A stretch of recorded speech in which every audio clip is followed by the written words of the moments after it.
अभी हाल ही में हमारे देश के कुछ पूर्व आर्मी अफसरों ने अग्निपथ स्कीम को लेकर एक बार फिर से सरकार के खिलाफ हुंकार भर दी है। इन सभी रिटायर्ड आर्मी अफसरों का मानना है कि हमारे जितने भी कृषक और ग्रामीण पृष्ठभूमि के युवा हैं जो कि आर्मी में जाने की चाह रखते हैं, इस स्कीम के बाद उनके मनोबल में कमी आई है। जून 2022 में अग्निपथ स्कीम आती है। इस समय तक जब 3 साल तक लगातार कोई भर्ती नहीं आती है तो युवाओं के दिमाग में एक चीज थी कि अब शायद बम्पर भर्ती आएगी, लेकिन बम्पर भर्ती की आस में जो युवा बहुत ज्यादा तैयारी कर रहे थे, इनको जब लास्ट में पता चलता है कि एक नई स्कीम आई है अग्निपथ स्कीम, जिसमें 4 साल के लिए ये सेवा देंगे। 4 साल के बाद मान लीजिए 100 लोग भर्ती होते हैं तो 75 लोगों को बाहर कर दिया जाएगा और केवल 25 लोग ही परमानेंट सर्विस कर पाएंगे। तो इस स्कीम के बाद देश भर में खास तौर से जो भर्ती की तैयारी कर रहे युवा वर्ग के लोग थे, उनमें बहुत ज्यादा आक्रोश देखने को मिला। उन सभी ने धरना प्रदर्शन किया, सरकार के खिलाफ अपना आक्रोश व्यक्त किया। हालांकि आनन फानन में कुछ राज्य सरकारों ने इसके समर्थन में बयान जारी कर दिए और ये कहा कि जैसे उत्तर प्रदेश की हम बात करते हैं, उत्तर प्रदेश की सरकार ने यह कहा कि जो अग्निवीर होंगे 4 साल के बाद अगर ये रिटायर होके आते हैं तो हम अपनी राज्य सेवाओं में इनको वरीयता देंगे।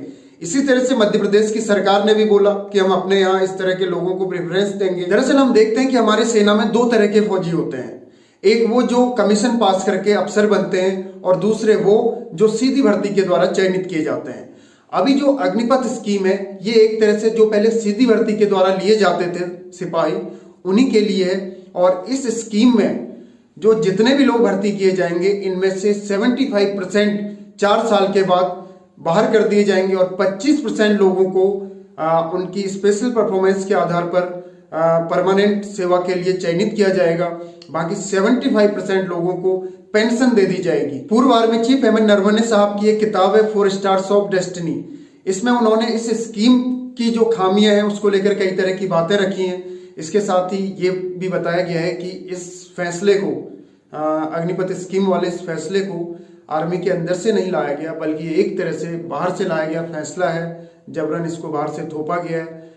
कहने का मतलब यही है कि इसके लिए जो अंदर से स्टडी की जानी चाहिए थी कि किस तरह हमारी जो आर्मी है उसमें चुनौतियां हैं और उनके अकॉर्डिंग किस तरह से हमें कोशिशें करनी चाहिए, इन सारी चीजों को दरकिनार करते हुए एक तरह से इस फैसले को बाहर से लाकर थोप दिया गया। दरअसल इस स्कीम को लेकर भले ही सरकार का मकसद गलत नहीं था, मकसद ये था कि जो हमारा डिफेंस बजट है उसमें सैलरी पेंशन इसमें ही 50% चला जाता है, बाकी के 50% में हम बाकी के काम करते हैं डिफेंस के लिए, यानी जो वेपन्स वगैरह हैं या फिर किस तरह से हमारे आर्मी का मॉडर्नाइजेशन करना है, ये सारा काम हम बाकी के 50% के बजट में करते हैं। तो एक तरह से इस बजट का ज्यादा से ज्यादा हम मॉडर्नाइजेशन में उपयोग कर सकें, सेना को बेहतर बनाने में उपयोग कर सकें, उसको मॉडर्न टेक्नोलॉजी दें, उसको बेहतर तरीके से स्किल कर सकें, इस ओर काम करना था।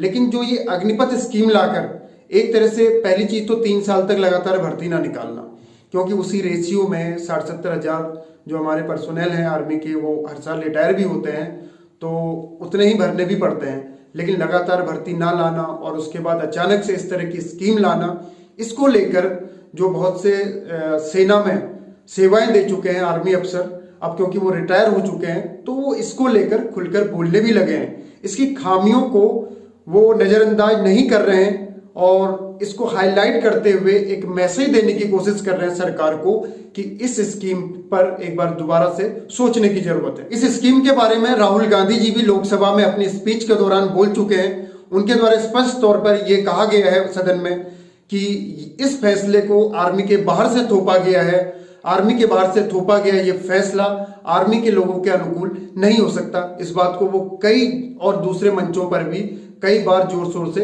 उठा चुके हैं। बहुत से लोगों का तो ये भी कहना है कि हमारे जो सैनिक हैं उनका वेतन वैसे ही कम रहता है, उनके वेतन को काटने के बजाय आप MP MLH की जो पेंशन है उसमें कटौती करिए अब और उस पैसे को हमारे डिफेंस में डाल दीजिए। यानी जो डिफेंस के बजट का आपको लगता है कि सेना के मॉडर्नाइजेशन में या फिर नई टेक्नोलॉजी उसको देने में हम लोग खर्च नहीं कर पा रहे हैं, तो MP MLH के लिए जो आप फिजूल खर्च करते हैं उस पर कुछ कटौती कर लीजिए और उस पैसे को वहां डाल दीजिए। इस तरह के भी बहुत से लोगों के बयान आ रहे हैं। अलग अलग मंचों पर जो ये पूर्व आर्मी अफसर हैं इनके द्वारा आवाज उठाकर एक सुर में कुल मिलाकर यही कहा जाता है कि जो ये अग्निपथ स्कीम है इसके जरिए जिन युवाओं का सिलेक्शन होगा इनमें क्या पहले की तरह ही वो जज्बा, वो जुनून या फिर वो देश सेवा के लिए जो समर्पण की भावना थी वो बनी रहेगी या नहीं? क्योंकि बहुत से लोगों का ये मानना है कि जो बंदा ट्रेनिंग के बाद सेवा दे रहा है उसके मन में एक डर ये होगा कि यार 4 साल के बाद मुझे फिर से बेरोजगार हो जाना है, कहीं उन 25% में जिनका परमानेंट जॉब के लिए सिलेक्शन होगा उसमें मेरा नंबर नहीं आया तो मैं उस 10-11 लाख रुपए से क्या कर लूंगा। तो कुल मिलाकर पूर्व आर्मी अफसरों और सैनिकों की इस तरह की जो चिंताएं हैं वो जायज भी हैं। तो आज के लिए फिलहाल इतना ही, आगे फिर होगी मुलाकात किसी और नए मुद्दे के साथ। तब तक के लिए जय हिंद, जय भारत।